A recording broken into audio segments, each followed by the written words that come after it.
Hello everyone, welcome back to GBELARUGE. My name is Mobolaji of GBELARUGE, and with me again is my co-host Malik Adeolu. How are you, Malik? I'm fine. I'm great. Balaji, what's up? Okay, you don't sound very happy. Like, I'm happy, of it course. is? Yes. Okay. Um, So without further ado, let's just go straight into conversation. We haven't been recording for a while because we've been both busy, but we really kind of started thinking about an interesting topic collectively last week, and we really wanted to have a public conversation about it. So we were thinking about the Nigerian dream, and yeah, we can just go straight into it. So I will just give a bit of an anecdote of why even this question came into my mind. So I was going on Twitter a couple of weeks ago, and I saw that this was a question that kept coming up, like, what is the Nigerian dream? And it was a very consistent response. It was basically move overseas, and then from overseas complain about Nigeria. That literally is the dream that supposedly many Nigerians have. What do you think about that? Do you like, I would like to hear your thoughts on just that point, but also to get a better sense of why is the Nigerian dream leaving Nigeria? That's really that is huge. Um, I think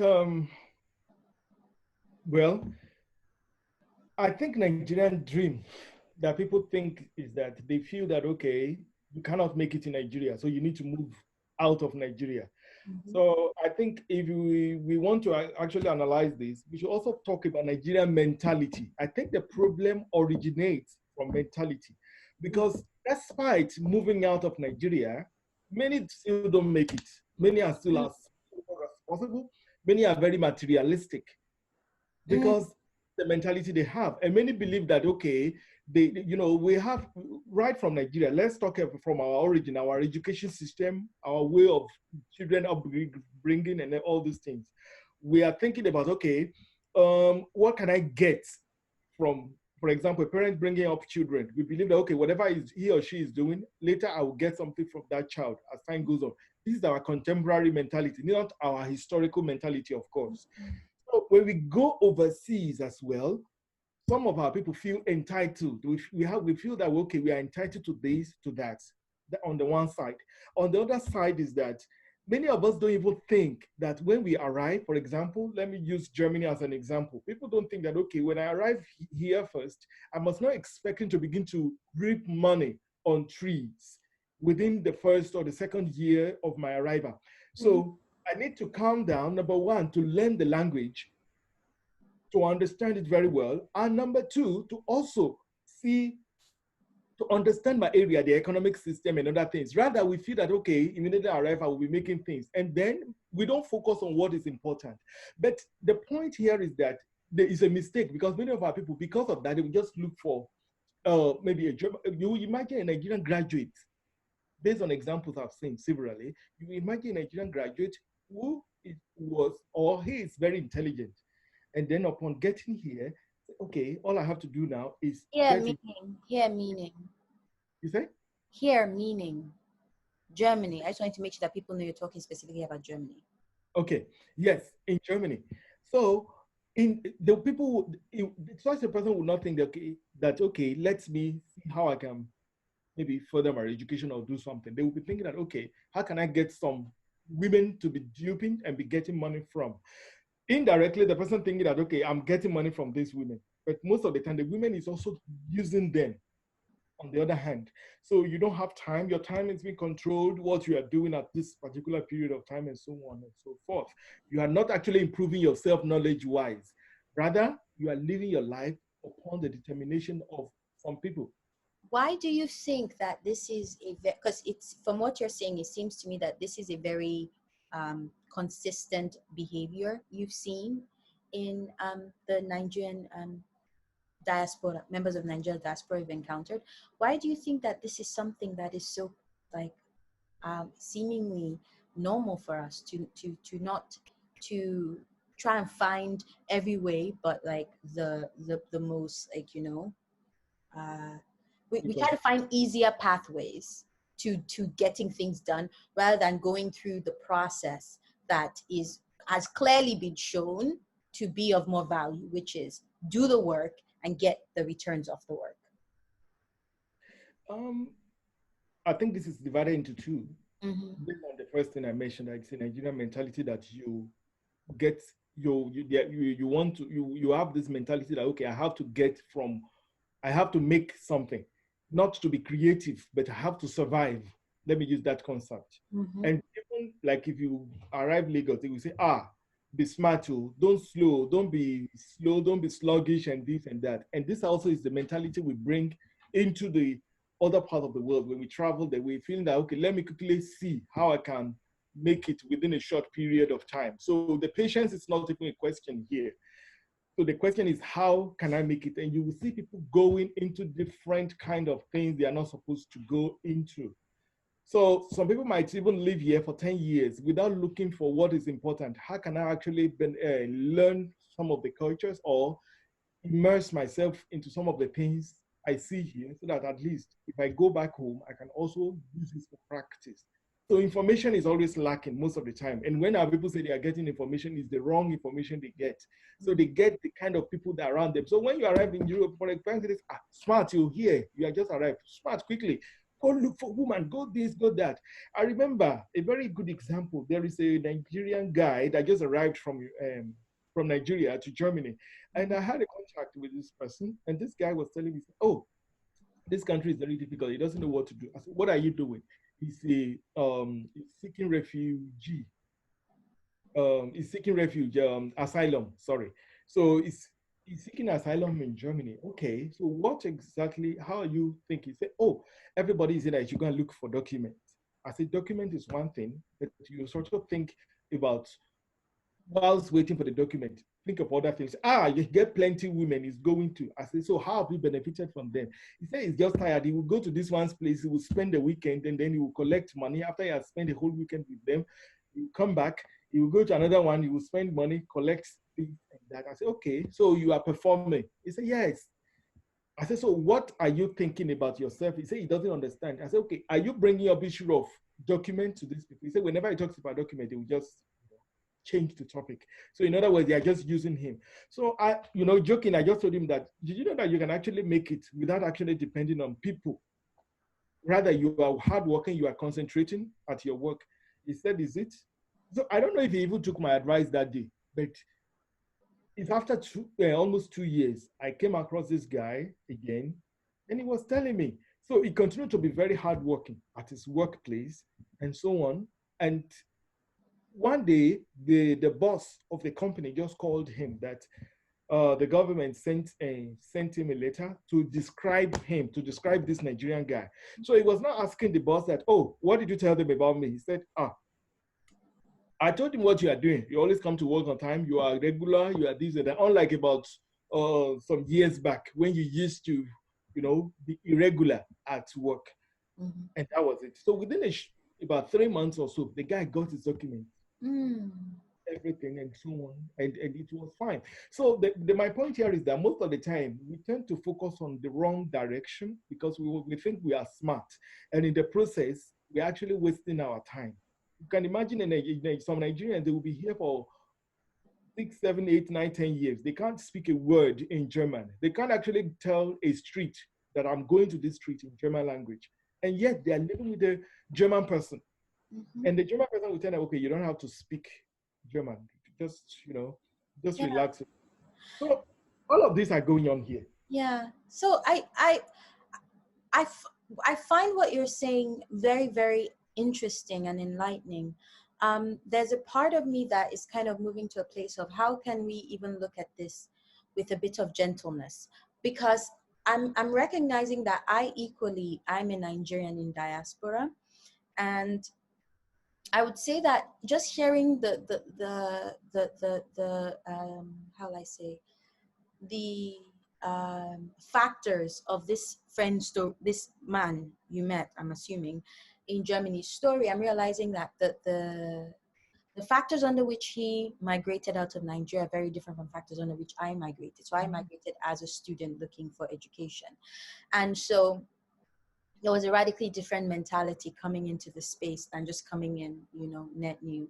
But also I realized that from Nigeria, I was getting a pretty good pretty decent education, not like the really expensive international school educations, but I did go to a pretty okay school, Queen's College.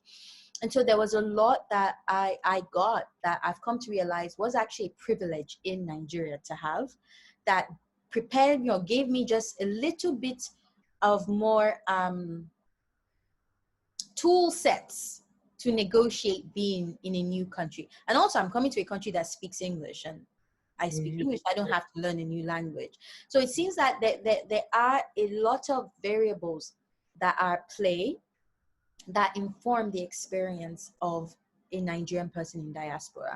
So what I guess the kind of point I'm trying to hit is this really interesting thing of how are we raising Nigerians? How are we educating? I think for me, that is what is coming up in my head of you enter into a new place. What is your first instincts? You enter into, is it to immediately find a way of just like bypassing all the work you have to do to adjust into the new place and just like reap the benefits? Or do you have the tool set of, like, I had a mother who used to travel a lot, and she always told me, when you go to a new place, the first thing you do is that you walk, you get to know that place. You have to know that place almost like you know the back of your hand, because if you don't, you're lost in that place. But you've told me sometimes that there are people who've been in Germany for 20 years and they never learned the language. And I know, like, I'm sure it's very daunting to, like, I have to learn a new language as an adult and it's German. But like, why do you think, actually to ask you, what do you think helped you in being able to, for example, have a relatively better experience than many of the other people who you talk about in young Nigerians in Germany?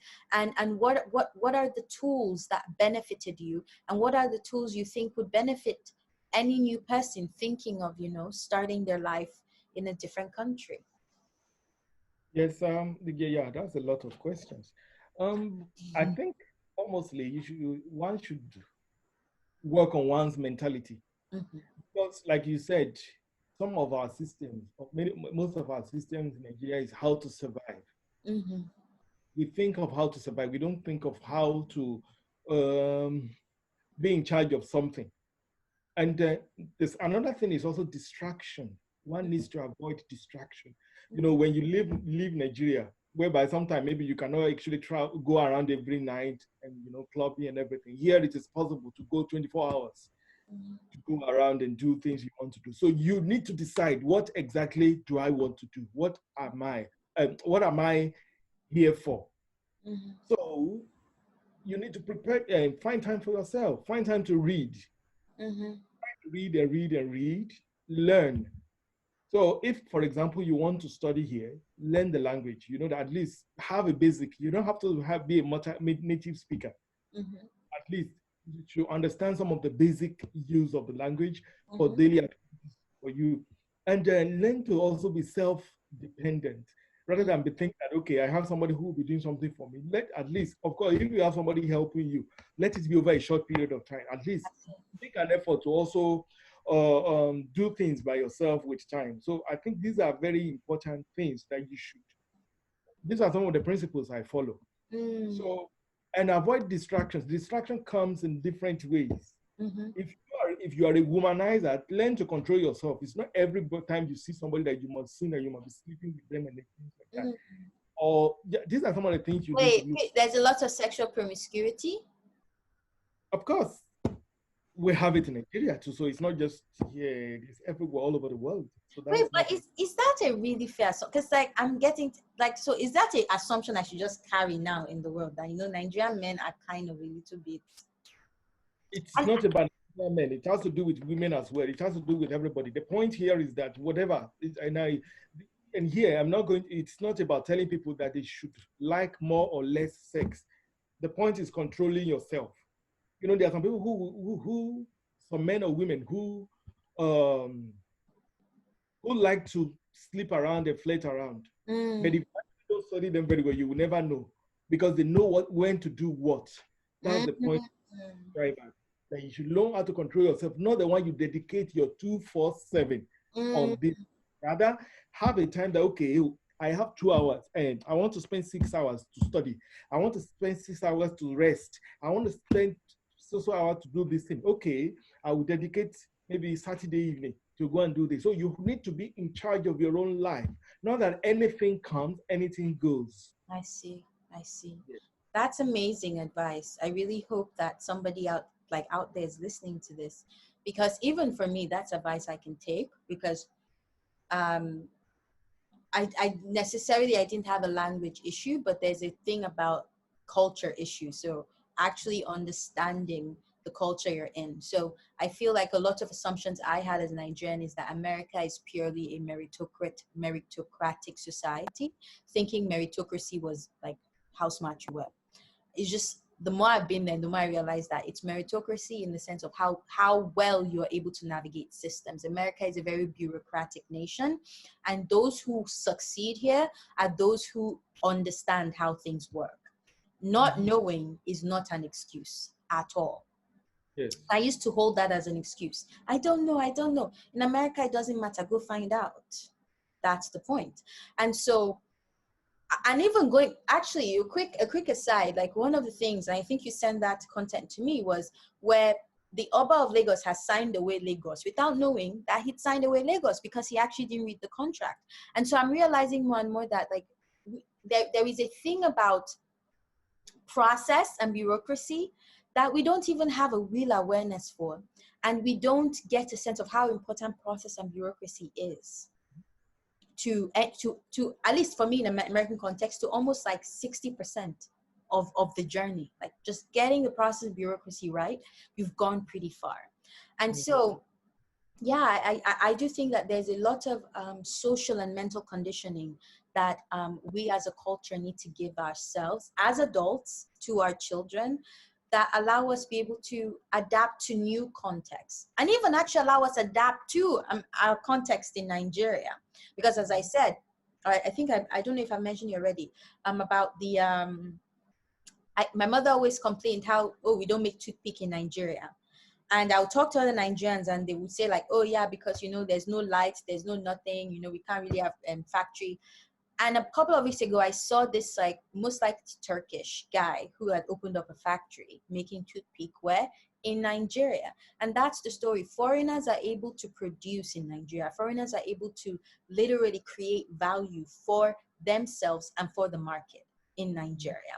And so it's either, again, should we say that, oh, it's the government just doesn't want us to get things done? Or is it that, is there something about the way we are being educated, something about the way we are being socialized into the world that just doesn't encourage innovative thinking, doesn't encourage creative thinking, doesn't encourage thinking that is like, you know, the factors might not work, but this is an interesting puzzle to solve.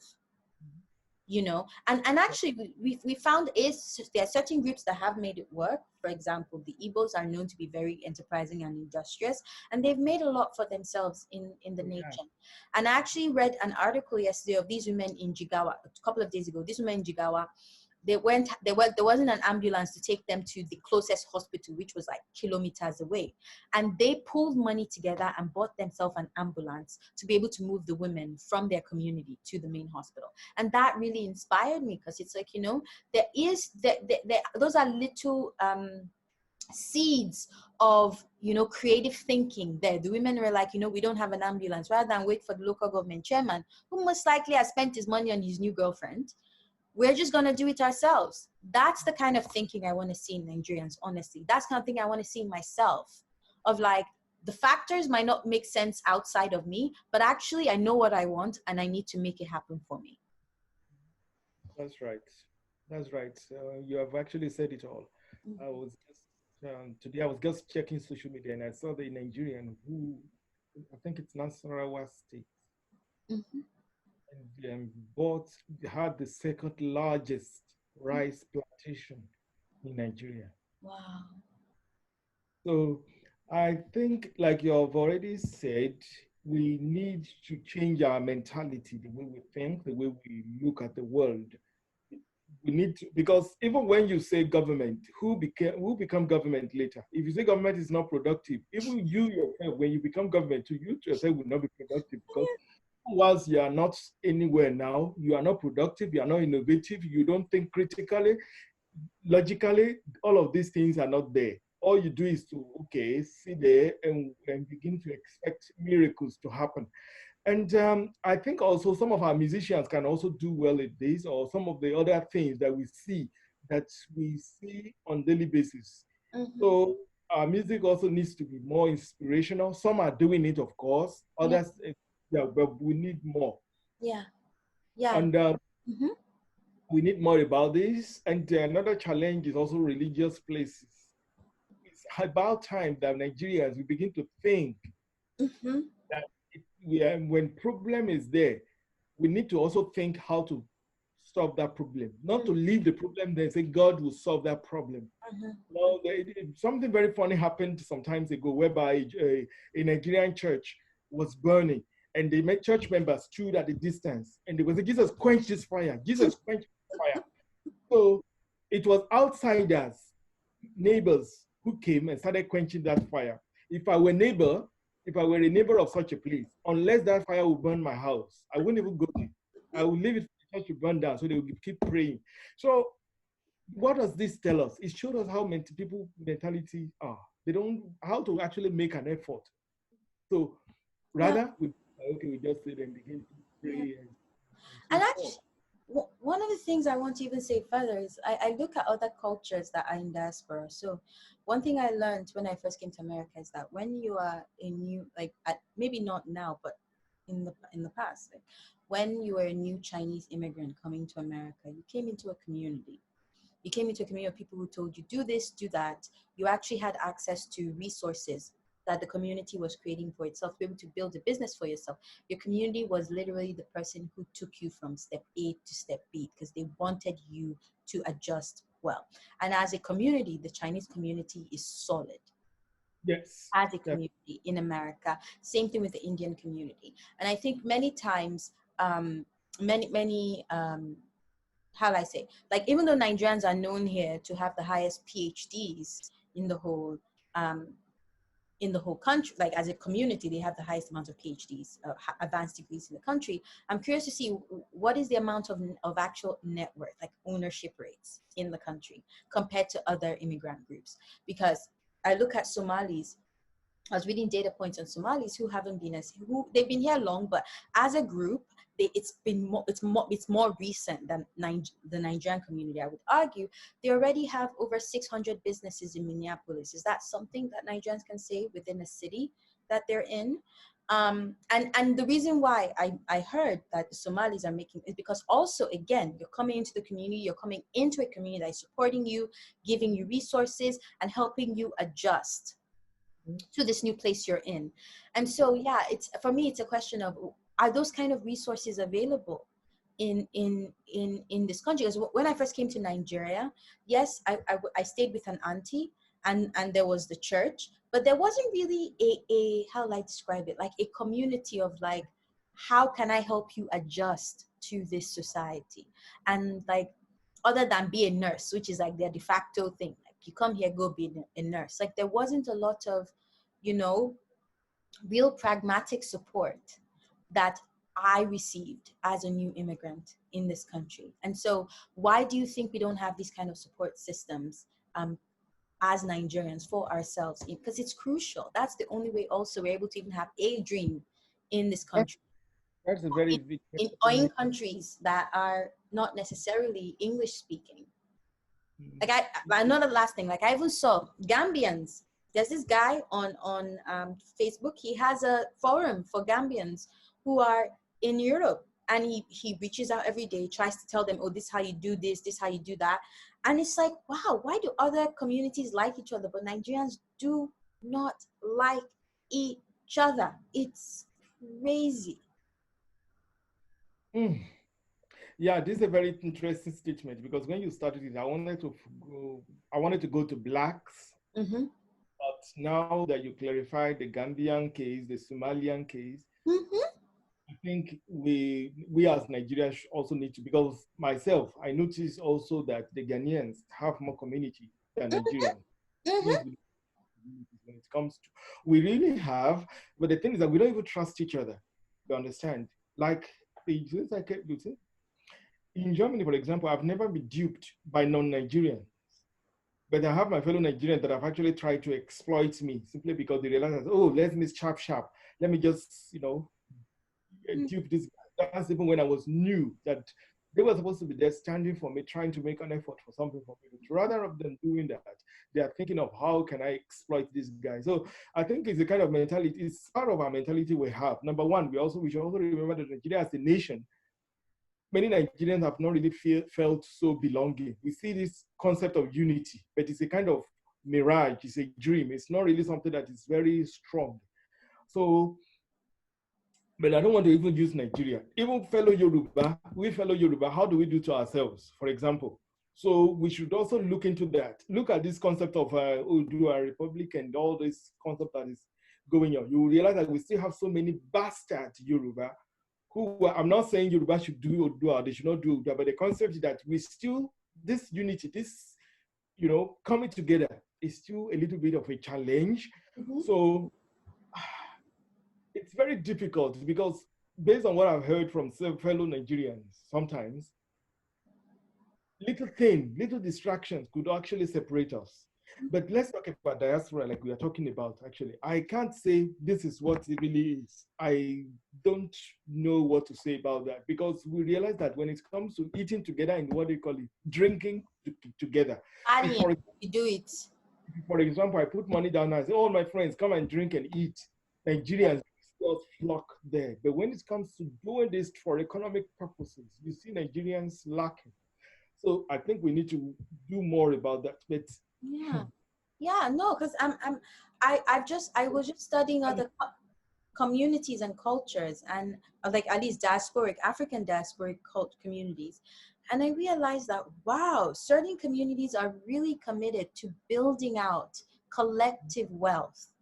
And that really is the dream, because if you don't have collective wealth as a community, if you're the only rich man in your community, you're nothing, you're weak. Three people will come and smack you down. Yes. But like it's really sad. It's actually very sad. And I think that what I find really sad is many Nigerians are gonna leave Nigeria, and majority of Nigerians will still be frustrated. But of course, certain people are lifted up and they're able to be successful, and people turn them around and say, this person was successful in America, this person was successful in the UK, I can. But like everybody has their own trajectory. Ask who their father is, ask how they came to abroad, ask what they even did in Koro to be able to do what they've been able to do. But as a community, we are not building wealth. Either continentally, that means in West Africa, but even here, we're not building wealth like and I mean real community wealth, like other communities are. And yeah, as you mentioned, Odua Nation, even if it happens, if we're still unable to work with each other, it's the same story, different title. Mm-hmm. Same story, different title. Yeah, in this case, even to be specifically speak about the Yoruba, one of the things we should also, before they can even talk about anything amongst the Yoruba really need to go and study their own history. Everyone needs to understand what happened to us, what has always been our weakness. Because Yoruba is they are great people, like any other African, but we still need to work more on. They will need to understand what our weaknesses are, this internal unity, internal love, internal strength. And when we are thinking about this, we need to forget about what religion you are, whatever you are. Even we need to begin to use this cultural unity rather than using the things that differentiate us, like social status, the wealth, that I'm richer than you, I'm more educated than you are. I'm a woman, you're a man, I'm a this, you're a that. So rather we should just focus on Omoju and use this unified concept that brings us together and use it to and move forward. And when we do that, I think speaking to all Nigerians as a whole also, we need to begin to use some of these concepts to bring ourselves forward, because that's the only way forward for us. So back before as we are about to round up, yes, diaspora, if you want, if you must go, you mustn't, because if you have 3 million, you have 5 million in Nigeria, I think you can start something. But if you must go, then have a tangible reason, not the one you don't have any reason. And you should also bear in mind in that many parts of, I know of Europe, of course, many parts of Europe now, to even seek asylum is very, very difficult. Many of those who seek asylum are just there. They're just parabolating around. They have nothing to say or to write home about themselves. So Nigerians should put this into consideration before thinking on embarking on traveling or thinking that, oh, I will survive if this person can survive. And so, and another thing is that many Nigerians in diaspora, they always deceive those back at home. For example, a Nigerian, I've seen some of our Nigerians, he will go to the front of a Jeep or a very nice car and take a picture there, buy something, maybe wear a nice clothes, take a picture in front of the car and say, oh, that's my car, that's my house, that's my this. It's good to do that, but when people ask you, or just write it there, that this is not mine, so that people will understand. Because many will believe that, oh, look at this guy that was nobody. He just arrived there now less than 2 years and he's making it. Some of Nigerians, if they want to travel back to Nigeria, they spend months to save their flight for their flight ticket. So, and when they get home, they will not be pretending to be who they are not. So the thing is just to read between the lines. Yeah. That's what I can say. But my own final words in a sense would be, we also need to think about ways which we can support each other. And so, for example, we have to think about ways to because I know there are groups here, like there's the Europe, like the Omodua group. They're like groups, but really, when I think about as a immigrant in America, if I wanted to start a business, I can't think of any Nigerians or any kind of Nigerian like group or institution I can go to get some support. I imagine that I would argue actually for a Chinese immigrant, they might actually be able to think of that, like, oh, what is a group that I can go to get support?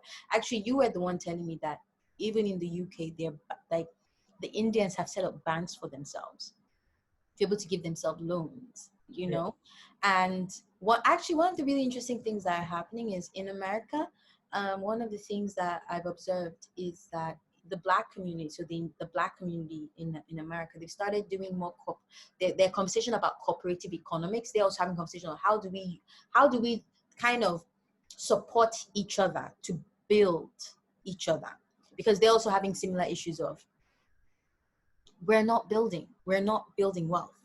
And more the conversation is we need to love each other, support each other, so we can build wealth together.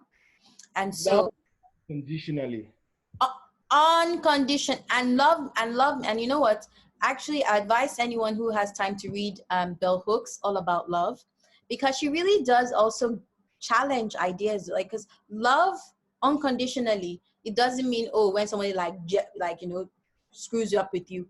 No, loving unconditionally is realizing that it is your role to show up and care about the development and growth of your community. And even though an individual in your community might have hurt you, doesn't mean like it's all your community that hurts you. yes. It means that individual should be put to the side, but the goal is still building your community, because nobody is going to build your community for you. And that's the truth. And nobody is going to give you a dream or give you streets of gold until you, it's very sad, because people ask me every day, I won't come to America. And I'm like, yes, you can if you want to. But to be very honest, the issue is not America or not America. At least from my own perspective here, the issue is, what control do you have over your life, and how do you know you can do something with your life? And you can do with it anywhere. In Timbuktu, you can do something with your life if you believe you can do something with your life and you have the support you need. Yeah, but that's my final words on that. So thank you all so much for joining us for this conversation. We hope that you found something useful for yourself. And if you have any questions, please ask down there, and Malik and I would be excited to answer any of your questions. Do you have anything else to say, Malik? Yeah, nothing much. Okay. Stay safe and stay cool, everybody. Stay cool. Bye.